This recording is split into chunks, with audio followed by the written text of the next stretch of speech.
بسم اللہ الرحمن الرحیم۔ سلطنت عثمانیہ کی ابتدا کیسے ہوئی؟ سلطنت عثمانیہ کا نام کسی نسل یا قوم سے نہیں بلکہ اس کے پہلے حکمران سلطان عثمان غازی کے نام سے منسوب ہے۔ عثمان غازی کے والد کا نام ارطغرل غازی تھا۔ اس وقت ترک قبیلوں کی شکل میں رہتے تھے۔ یہ تمام قبیلے خانہ بدوش تھے۔ جہاں سرسبز علاقہ اور پانی نظر آیا وہیں خیمے گار کر ڈیرا ڈال لیا۔ ان قبیلوں میں ایک قبیلے کا نام قائی قبیلہ تھا۔ قائی قبیلہ باقی قبیلوں سے کچھ بڑا اور طاقتور تھا۔ سلیمان شاہ اس قبیلے کا سردار تھا۔ یہ نہایت جنگجو قبیلہ تھا۔ سلیمان شاہ اور اس کے قبیلے کے مقاصد میں سب سے بڑا مقصد اسلام کی اشاعت تھی، کیونکہ یہ وہ وقت تھا کہ مسلمان ہر جگہ سے کمزوری کا شکار تھے۔ منگول اپنا سر اٹھا رہے تھے۔ سلجوقی سلطنت اپنے زوال کے قریب تھی۔ ان حالات میں ضروری تھا کہ مسلمانوں کی تعداد کو بڑھایا جائے۔ سلیمان شاہ کا انتقال ہو گیا۔ اس کے 3 بیٹے تھے۔ منجلا بیٹا ارطغرل اپنے والد کا جانشین مقرر ہوا اور قبیلے کا سردار بنا۔ ارطغرل غازی بہادر نڈر جنگجو شخص تھا جو اپنے قبیلے کا دفاع کرنا خوب جانتا تھا، لیکن اس وقت منگول ہر طرف تباہی پھیلا رہے تھے۔ مسلمانوں کا قتل عام ہو رہا تھا۔ چنگیز خان کی فوجوں نے خوارزم شاہ سلطنت کو تباہ کر کے رکھ دیا تھا۔ اس صورتحال میں ارطغرل منگولوں کا مقابلہ نہیں کر سکتا تھا۔ وہ اپنے قبیلے کو لے کر سلجوقی سلطنت کی طرف روانہ ہوا۔ اس کے ساتھ تقریباً 400 کے لگ بھگ خاندان تھے۔ راستے میں اس نے دیکھا کہ 2 فوجیں آپس میں لڑ رہی ہیں۔ اس نے سوچا کہ کسی ایک کا ساتھ دینا چاہیے۔ اسے یہ معلوم نہیں تھا کہ وہ لشکر کس کس کے ہیں۔ کچھ سوچ کر اس نے جو فوج ہار رہی تھی اس کا ساتھ دیا اور اپنے ان تھوڑے سپاہیوں کے ساتھ مخالف فوج پر اچانک اور بہت تیز حملہ کروایا۔ وہ فوج ڈر گئی اور سمجھی کہ ان کو کہیں سے مدد مل گئی ہے اور وہ فوج جیتتے جیتتے ہار مان گئی۔ بعد میں معلوم ہوا کہ جس فوج کا ساتھ دیا یہ سلجوقی سلطان علاء الدین کی فوج تھی۔ مخالف فوج کے بارے میں اختلاف پایا جاتا ہے۔ بعض کے نزدیک وہ بازنطینی عیسائی فوج تھی اور اکثر کے مطابق وہ تتاری تھے۔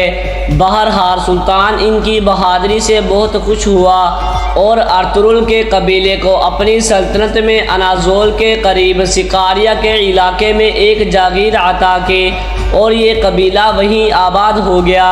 سلطان نے ان کو اجازت دی کہ سرحد کے ساتھ ساتھ علاقوں کو فتح کرے اور ان کو سلطنت میں شامل کرے۔ یہ علاقہ بازنطینی عیسائی سلطنت کے بالکل ساتھ جڑا ہوا تھا۔ ارطغرل نے کچھ ہی عرصے میں اپنی شجاعت و بہادری کا سکہ بٹھا دیا۔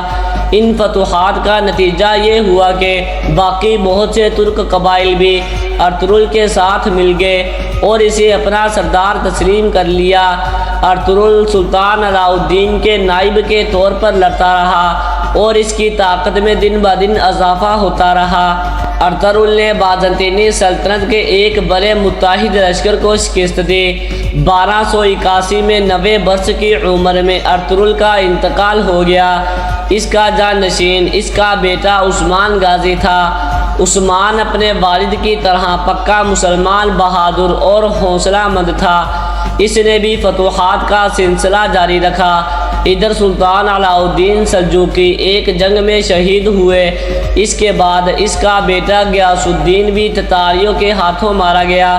1299 میں سلجوقی سلطنت بالکل ختم ہو گئی۔ عثمان غازی نے اپنے تمام مفتوحہ علاقوں میں اپنی خود مختار حکومت کا اعلان کر دیا۔ یوں سلجوقی سلطنت سے علیحدہ عثمانی سلطنت قائم ہو گئی۔ سلجوقوں کے لیے یہ بات تشویش کا باعث ہوتی، لیکن وہ اندرونی جھگڑوں کی وجہ سے مکمل زوال پذیر ہو چکے تھے۔ امیر عثمان غازی نے بہت سے شہروں اور قلعوں کو فتح کیا اور ینی شہر جو کہ برسا کا ایک ضلع تھا کو اپنا دارالحکومت بنایا۔ سلطان عثمان نے ملعون خاتون سے شادی کی۔ اس سلطنت کے قائم ہونے کے بعد مسلمان متحد ہونا شروع ہوئے۔ برسا کی فتح کے بعد سلطان عثمان بیمار ہوئے اور 1326 کو وفات پائی۔ مرنے سے پہلے اپنے بیٹے اورخان کو ایک طویل نصیحت کی۔ اورخان سلطان بنا اور اپنے باپ کی پالیسی کو جاری رکھا۔ جب سلطان عثمان کا انتقال ہوا تو سلطنت کا رقبہ 16,000 مربع کلومیٹر تھا۔ 150 سال کے اندر یہ دنیا کی سب سے بڑی سلطنت بن گئی۔ سلطان محمد فاتح نے قسطنطنیہ فتح کر کے نبی کریم صلی اللہ علیہ وسلم کی حدیث بھی پوری کر دی اور اپنے بہترین ہونے کا ثبوت دیا۔ سلطنت عثمانیہ کے نویں سلطان سلیم اول نے مصر میں موجود عباسی خلافت ختم کر کے اپنی خلافت کا اعلان کر دیا۔ یوں خلافت بھی ان کی ہوئی اور سلطان سلیم اول سلطنت عثمانیہ کے پہلے خلیفہ بنے۔ یہ سلطنت 623 سال قائم رہی اور 1922 میں ختم ہوئی۔ سلطان عثمان کے نام سے ہی سلطنت کو سلطنت عثمانیہ کہا گیا۔ انگلش میں اسے عثمان امپائر کہتے تھے۔ کچھ علاقوں کے لوگ اسے اپنی زبان کی وجہ سے اوتھمان امپائر کہتے تھے۔ آہستہ آہستہ اسے اوتھمان سے اوتومان امپائر کہا جانے لگا، پھر اس کا نام یہ ہی پڑ گیا۔ امید ہے کہ آپ کو ویڈیو اچھی لگی ہوگی۔ ویڈیو اچھی لگی ہے تو ویڈیو کو لائک ضرور کر دیں اور چینل کو بھی سبسکرائب کر دیں تاکہ اس طرح کے انفارمیٹیو ویڈیوز آپ کے پاس بر وقت پہنچتی رہیں۔ شکریہ۔